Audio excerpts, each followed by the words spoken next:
Hi everyone, welcome back to my channel. I'm Huck, and today is another Top 5 Wednesday topic. So Top 5 Wednesday is a Goodreads group that I will link down below.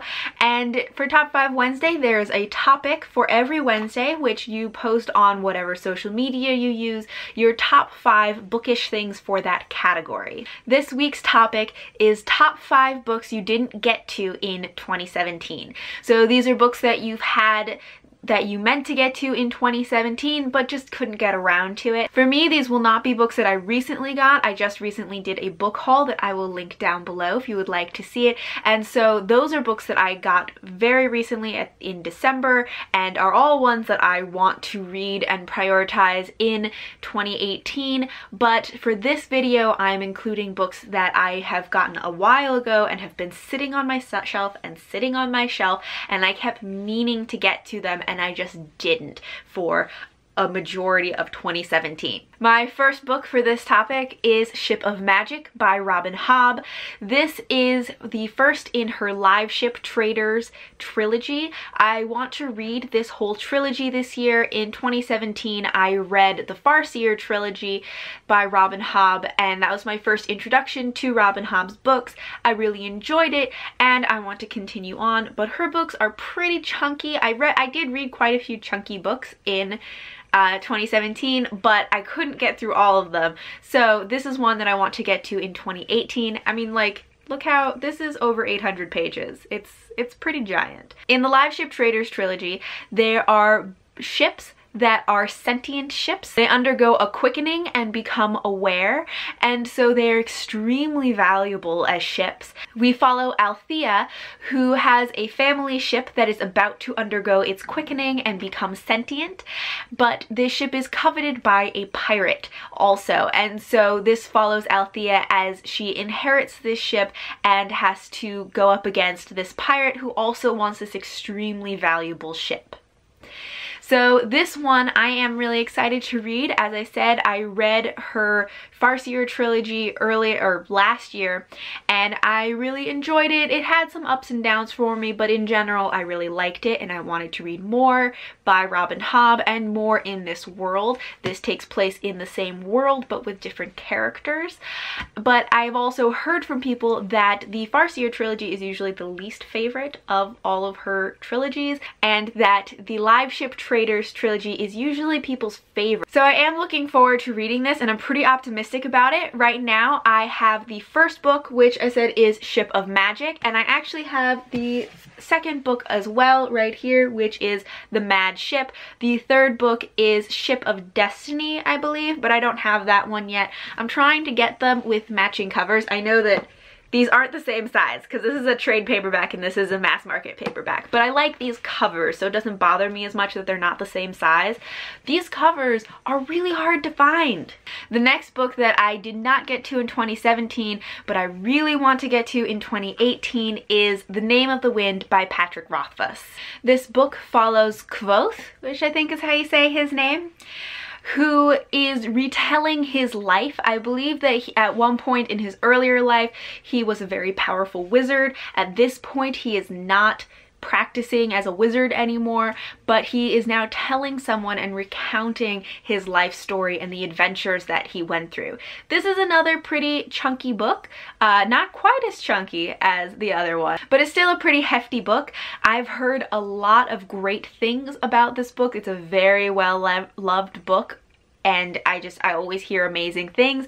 Pretty much anytime I tell somebody that I read fantasy, their first question is, have you read the Kingkiller Chronicles? Which is the series that this is the first book of. So I need to get to it. I hope that I like it.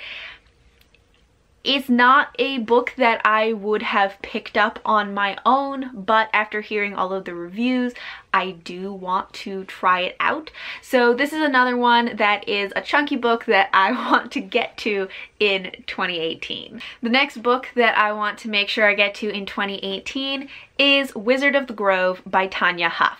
This is one that I kind of picked up on a whim at Barnes & Noble. I didn't really know anything about it when I picked it up, but I got it quite a while ago and it's just been sitting on my shelf. I do really want to try it. It sounds interesting to me. In this world, there have been different ages. There was the age of gods, the age of wizards, and now the age of mortals. At this point, all of the elder races and the wizards have left, and they are left with the mortals, except for one wizard who is now, of course, the evil wizard who is trying to take over the world, essentially. Then there is a prophecy that there will be the prophesized child of the grove who will be the last wizard born to this world, who is the one who will be able to take down this one last evil wizard and will save everybody. It evidently sounds like it's going to be pretty tropey. It has that, you know, prophesized child kind of storyline, but I still think it sounds pretty good. This is actually a bind-up of 2 books. It was originally published as 2, but then put together as 1. The first one is called Child of the Grove, and the second one is The Last Wizard. So I've never read anything by Tanya Huff, and I actually have another book of hers that I got a while ago, so if I like this, I'll probably read that too. But this sounds like it's going to be kind of like a earthy magic type thing, and depending on how it's done, I don't mind a prophesized child, chosen one kind of trope. So I'm looking forward to it. I think that it'll be pretty good. I'm pretty optimistic about this one. The next book that I want to make sure I get to in 2018 is The Trials of Apollo, The Hidden Oracle by Rick Riordan. So I love Rick Riordan's books, and I've read most of the books that he's written. I haven't read this series yet. This is the first in a new series, or it's not new at this point. It's new to me. A series about Apollo. In this series, Apollo, the god Apollo, has angered Zeus, who then casts him down to earth as a mortal. So now this god has to live as a mortal, and he, I think, finds his way to Camp Half-Blood, where all of the demigods are. And I'm sure there are many other adventures and trials and tribulations along the way. I always really love Rick Riordan's books. They're always so fun. There's a lot of adventure, and they're such good friendships, and they're very funny. He has a very particular kind of humor that I really love, and so this one is going to just be a lot of fun to read. It's also pretty short compared to some of the other ones on this list, so this one's going to be just light, enjoyable. It's going to be a good ride. And the last one on my list is Beyond the Woods, Fairy Tales Retold, which is by multiple authors. This is an anthology of fairy tale retellings, and this one, really, this was a cover buy because the artwork on this cover I just think is so beautiful. But I do really love fairy tales. I love fairy tale retellings, and I like things like this because it's a way to find new authors. I actually don't really know many of the authors who have contributed to this, and so sometimes if I find a short story that I like, then I will look up that author and maybe try a full book by them. But I have had this one on my shelf for a while. I keep putting it off for some reason, but I really want to get to it. I really want to read it. I actually read 2 other anthologies of fairy tale retellings, but not this one. I don't know why not this one. So I'm gonna get to this in 2018.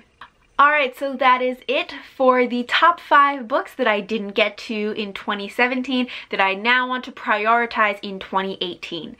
Thank you for watching, and until next time, bye!